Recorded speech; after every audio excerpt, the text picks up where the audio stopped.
The Orlando Magic win again. That's 7 in a row now. That's pretty good. But how the Magic were imperfect in their win over the Hornets and why that tells us a lot, actually. Let's get to it. It's time to celebrate another victory here on Locked On Magic. You are Locked On Magic, your daily Orlando Magic podcast, part of the Locked On Podcast Network, your team every day.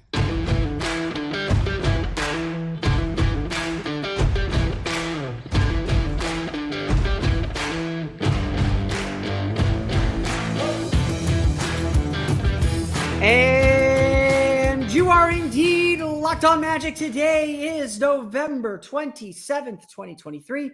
My name is Philip Rossman-Reich. I'm the expert and site editor over at OrlandoMagicDaily.com. You can find me on Twitter at PhilipRR_OMD.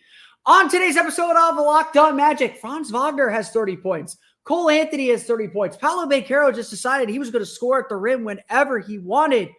But how we got to needing all of that and how the Magic won without their defense tells us a lot about this team, about their weaknesses, about what's ahead, and why you should be believing. We'll get to that coming up here in just a moment. But first, we want to thank you again for making Locked On Magic part of your day every day, no matter when you listen to us, whether it's first in the morning, whether it's right when we upload. We truly appreciate you making Locked On Magic part of your day every day. Remember, there's a great Locked On podcast covering every single team in the NBA. Just search for Locked On and the team you're looking for, the Locked On Podcast Network. It's your team every day. Today's episode of Locked On Magic is brought to you by PrizePicks, the easiest and most exciting way to play daily fantasy sports. Go to prizepicks.com/LockedOnNBA and use code all lowercase LockedOnNBA for a first deposit match of up to $100.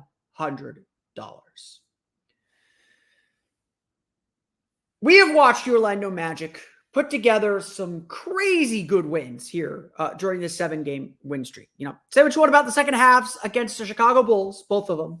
Orlando executed down the stretch and won those games late with big shots from Franz Wagner, from Paolo Banchero, and from the rest. The Magic went to Indiana and shut down the best offense in the league in the Indiana Pacers. They came home, took care of their business in the in-season tournament against the Toronto Raptors. Took down the Denver Nuggets with late game execution once again. Beat up on the Boston Celtics. We all actually wondered entering Sunday's game if Orlando would have the same level of focus, the same level of intensity going up against a 5-9 Charlotte Hornets team. We all wondered if this team could bring that same fire. Well, they'll have more opportunities. They did not do that. In fact, this game Sunday, a 130-117 victory, if you need to know, this game Sunday was imperfect, to say the least. It was not the best effort from the Orlando Magic. It was not the best game. You know, I'll say here, if we were already a playoff contender, if we were already an established team, if this team's goals weren't just simply to make the playoffs, which they still are, even as we continue to reevaluate them and say, maybe this team is a little bit better than we thought. And by a little bit better, I mean a lot better. If we were the Boston Celtics, you know, listen to our friend John Krallis at Locked On Celtics, and I listened to a little bit of his recap of Friday's game, we would be wringing our hands and saying, look, you got to be better. And I'm not here to say that that's wrong. I'm not here to tell you that's wrong. Yes, the Magic have to be better defensively. They gave up way too many points in the paint. They fouled a ton. They came out and let Charlotte hit him in the mouth and let Charlotte be the aggressors. And Orlando was struggling to keep up. And they really had to kind of fight and claw their way back into this one. This was not a perfect game. And yeah, I will admit, and you know, if Walker from Locked On Hornets is listening, if LaMelo Ball plays that second half, it is a very, very, very different game. But here's the thing. That's part of the joy of this win. That's part of what I was really intrigued and liked to see. Because you have to learn lessons while winning. And yeah, Charlotte is probably a team that gives you a big margin for error. The Magic could kind of sleepwalk through a first quarter. They could give up 60 points in the second half. They did not have to be perfect to beat the Charlotte Hornets team. All they had to do was find a way. And I think that is as important a point as you could find in this game or find with this team. They have to learn how to win. And look, Orlando has a formula. Score in the paint, get offensive rebounds, force turnovers, defend really well. They have their formula.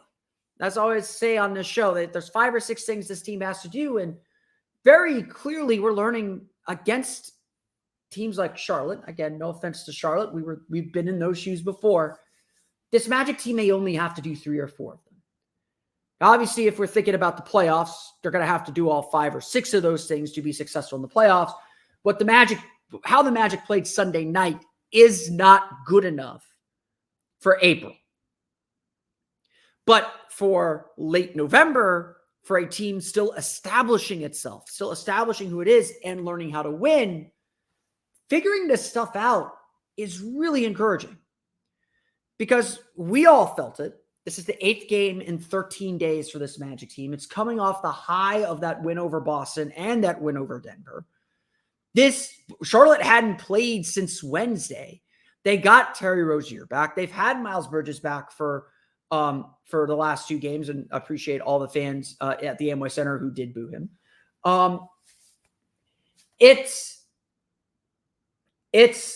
This game set up to be a trap game. And the Magic nearly fell into that trap. Let's not twist it.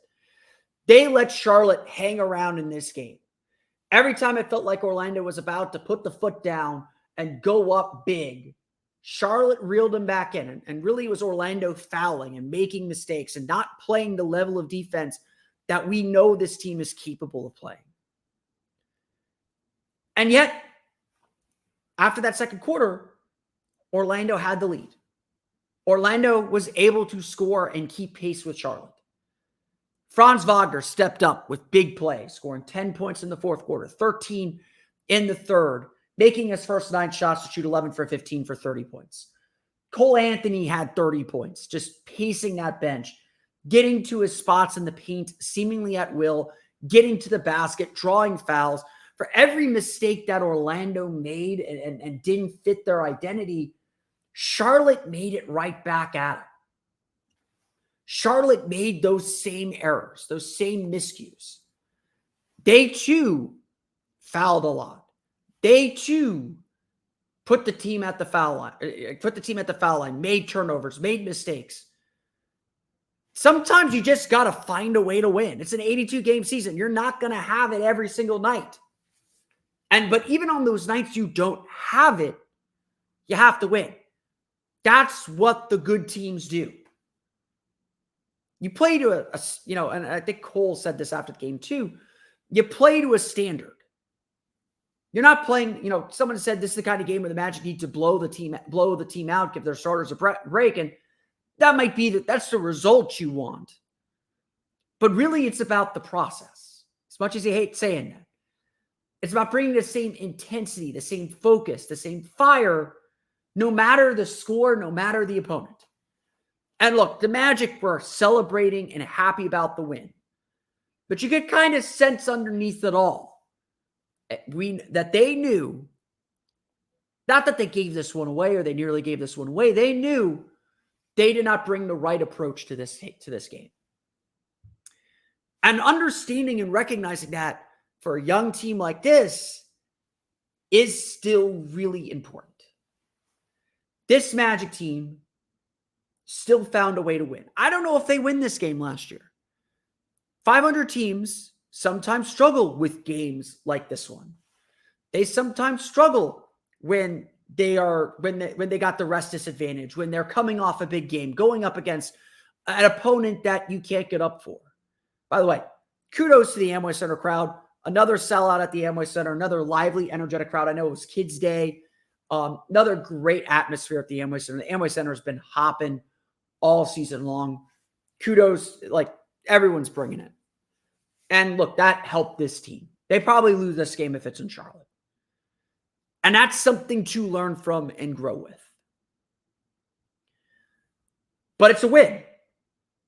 And at the end of the day, the record doesn't care if you win by 1 or you win by 30. All that it cares about is that you win. And for this team, growing and evolving and developing who their identity is and who they are, sometimes you're going to have to win in unconventional ways. That's what happened Sunday night. And we could celebrate a 7-game win streak in the process. That 7-game win streak, though, has come with a lot of fun historical markers. What they've done during the last week, 2 weeks now, is plenty of reason to believe. We'll get to that coming up here in just a moment. But first, it's time for a quick word for our friends over at PrizePicks. Look, PrizePicks is my preferred daily fantasy. It's not, the banner's down there if you're watching on YouTube. They've advertised with our podcast for a long time. When I play daily fantasy, I play PrizePicks because I don't have to worry about confusing scoring systems, confusing salary cap requirements. I don't have to worry about going up against sharks. It's just me versus the numbers. It's a test of me, and I like to be tested myself. I don't like dealing with other people. I just want to be tested myself. So if you think you are a great daily fantasy sports player, PrizePicks is the game for you. All you have to do is put together an entry of 2 to 6 players and say whether they will get more or less than their stat projection. If I'm not mistaken, Paolo Banchero's usual stat projection is at 18.5. If you think he's going to score more, you simply say more. If you think he's going to score less, you simply say less, or you just, stop being silly and say that he's going to do more because he's going to score more than 18.5. It's really that simple. And PrizePicks offers some fantastic offers to make the game just a little bit spicier, such as a prize pick that I did over the weekend, over Thanksgiving weekend. It was combined Nick Bosa at sacks and Christian McCaffrey touchdowns. I think it was Christian McCaffrey touchdowns. I don't remember exactly. I remember exactly which one it was, but it was more or less than 2.5 of those stat totals combined. This adds a little extra spice to your football Sunday or to whatever you're watching. We got big in-season tournament on Tuesday. I may throw a PrizePicks in for the in-season tournament on Tuesday. You could do basketball, you could do football, you could do really any sport, and they offer, again, such fun combinations too. So go to prizepicks.com/LockedOnNBA and use code LockedOnNBA for a first deposit match of up to $100. Again, that's prizepicks.com/LockedOnNBA. Use code LockedOnNBA for a first deposit match of up to $100. If you have not done so already, Locked On has launched the first ever national sports 24/7 streaming channel on YouTube. Locked On Sports Today is here for you, covering 24/7 the top sports stories of the day with the local experts like me of Locked On, plus our national shows covering every league. Go to Locked On Sports Today on YouTube and subscribe to the first ever national sports 24/7 streaming channel. I would also like to announce that coming up on Tuesday is the last day of the in-season tournament. The Magic are done playing in the in-season tournament, so we will be sitting and watching the results roll in. So this Tuesday, starting at, I'm going to say at 8:30, we're going to go at 8:30 p.m. Eastern time. We're going to do a live show. We're going to watch the results come in from the in-season tournament. I'm going to flip my desk around, have the TV on, reacting live to the Orlando Magic potentially advancing in the in-season tournament. So bring your questions. We'll make it a mailbag show too. Bring your questions so that I can answer your questions about the Orlando Magic season. We'll chat what we're seeing in the in-season tournament games. We'll chat the Magic. That'll be our episode on Tuesday. Tuesday, 8:30 p.m. Eastern time. We'll carry it all the way through the end of those at least 7 o'clock games as we wait in-season tournament results and to see if the Magic will be in the quarterfinals of the in-season tournament. We'll talk more about that as well on tomorrow's episode of Locked On Magic. But like I said as well, to close that last segment, the fans at the Amway Center this season have been awesome. Some of you have come up to me as you see me in the hallways at the Amway Center, just saying you listen to the show. I appreciate all of you. I'm going to try and work on some goodies to give to you guys as well. I hope to see some of you at the Duvin pop-up event on Thursday. There is undeniable energy about this Magic team. This homestand has only cemented how much this city, this fan base, this town really believes in what this team is doing. And obviously there's been confirmation of belief. This team is winning. That is a big factor in selling anything. If the team were struggling, if the team were losing again, there wouldn't be this groundswell that we're feeling. But honestly, it started even before the team won. We felt it opening night. We felt, I was talking to David Steele about this before the season. This really does feel like the most anticipated season of Magic basketball since the 2010 season, since the summer of 2009, coming off the finals. There is real belief in what this team is trying to build and what they're trying to do. And honestly, I did not expect tonight to sell out. Sunday night, sure. The Charlotte Hornets are not a big-time opponent. That is not a team that LaMelo Ball is great. It's not that they're terrible. I will watch anything. I will watch any basketball. I will watch Spurs Pistons just to see Wemby, but I will watch anything. So maybe I'm not the target audience, but that's not a game that I expect to sell out, even on a Sunday night. But I walked into the Arena Bowl right before tip-off, and I was just like, whoa, there are fans here. And so, I challenge this team, this fan base, or at least my listeners who listen, before this homestand began last Tuesday, to bring the energy this week to really make this team have a home court advantage. And they absolutely have. This is a franchise, this is a team, this is a group that has given this fan base a lot of reasons to believe. It's about how hard they play. We could go into the numbers. We could go into Paolo Banchero looks like a star. We're going to talk about in the game here in a minute. We could talk about all that all we want. And that's big. Getting the number one pick in Paolo Banchero, and getting that pick right, undoubtedly changed this team and changed their outlook. It undoubtedly elevated this team from, okay, interesting young group, to, okay, now we're working with something. And Paolo's been the absolute right guy. This is a dude that just gets it. And everyone, again, your team leaders, everyone follows suit. Everyone is bought into this defensive mentality, this kind of chaotic, hardworking defensive mentality. This is a group that plays with ferocity. They didn't have it necessarily all so finely tuned Sunday night, but even then, they made plays defensively when they had to win the game. This is a team that has quickly learned how to win and close these games out in ways that we haven't seen with the Magic, frankly, in a decade. It's different. This whole thing is different. And everyone senses and feels that. Even the players, I think, sense and feel that. There's a lot of talk, and they backed up a lot of that talk. They said they want to be a top 5 defense. They've been a top 5 defense through the first 17 games.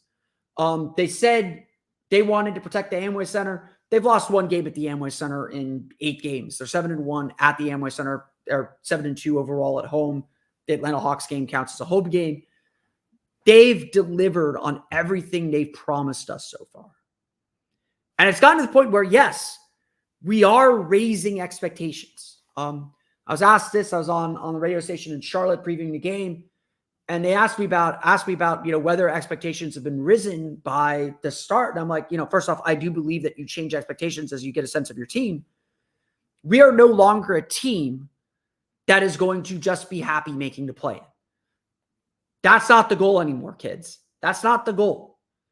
The goal now is not only to make the play-in, but to make the playoffs. This is a playoff team. This is not a play-in team. This is a playoff team.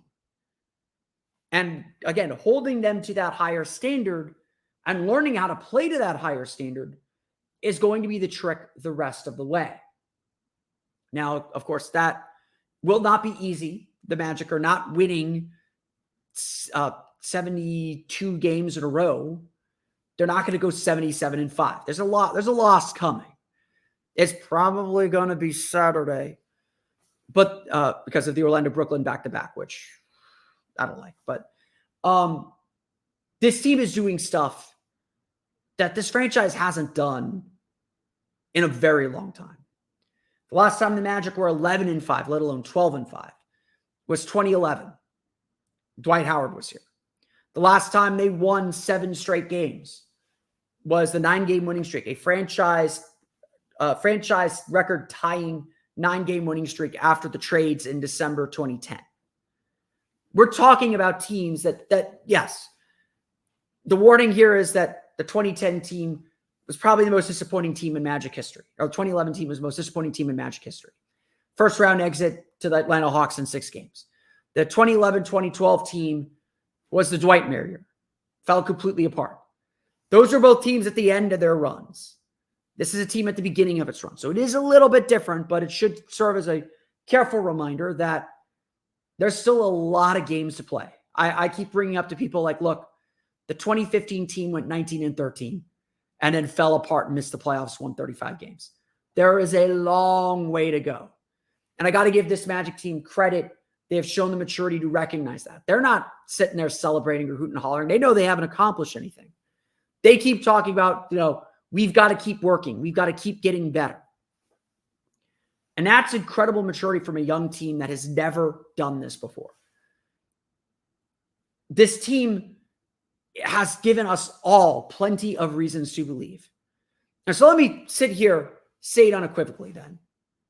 Believe in this team. They're going to the playoffs. They're going to keep building. They're going to keep growing. And we're going to see exactly how far this team can take us. So enjoy the ride. Don't stress over the little things. Enjoy the ride. Play the music and enjoy the ride. That's going to be the message here from me. Because, a game like Sunday, look, I'm sitting here spinning it positively. I'm not going to deny that.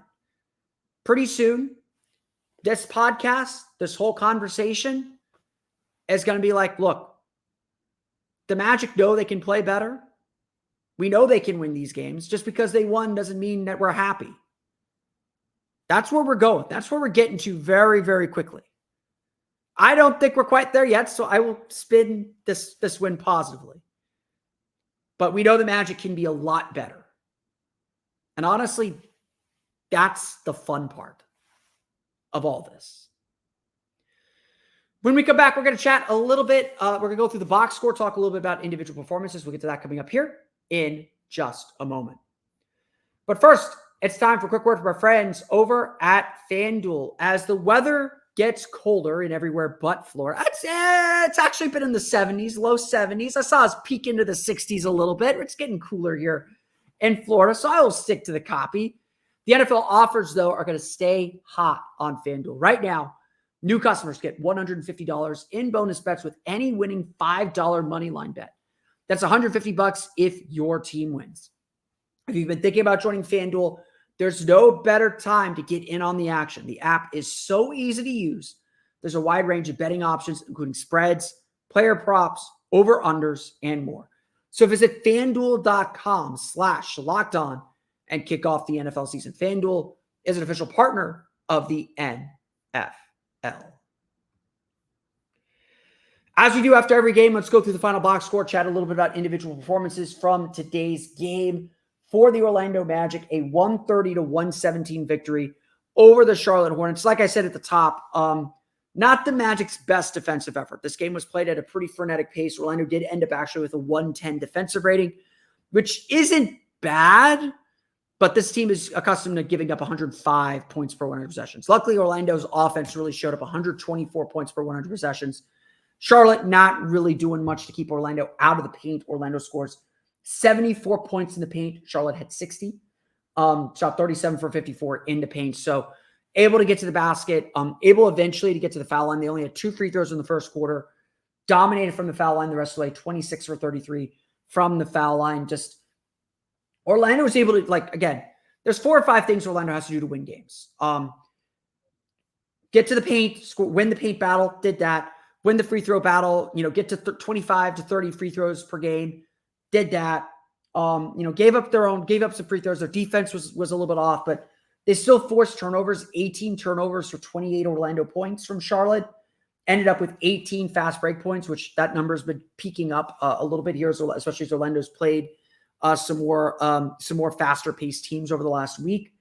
It took Orlando a little while to get going, but they found their way. They found what they needed to do to win this game. And, there's been this thing that's happened over the last couple games where that first quarter, they're a little bit too chaotic and they're trying to find where the line is. It took them a lot longer to find where the line was defensively in this game. They had long stretches of very good defense and then long stretches where they were up by 8, 9 points and they kept fouling and they were just kind of matching baskets for a long time. Luckily, Orlando was able to score in this one. If this were on the road, Orlando struggles a little bit more offensively on the road. I think they would be in a little bit more trouble. But they got some really big games today. Franz Wagner, I thought, was awesome. Just awesome. 30 points, 11 for 15 shooting, 2 for 3 from 3, 6 for 9 from the foul line, 7 rebounds, 2 assists, 2 steals. Made his first 9 shots, 9 for 9, was really intent on getting to the basket. Just really, really intent on getting to the rim, getting around the basket, just working his way past defenders, especially when Mark Williams wasn't in the game. Just Orlando was making beelines to the basket. They were living in the paint all game, and they missed some shots early in the paint, and turned the ball over a little bit in the paint. Just felt like a matter of time before they were going to zoom past Charlotte. It was just about making those shots. Franz was really determined to get to the basket today in a way that he hasn't always been this season.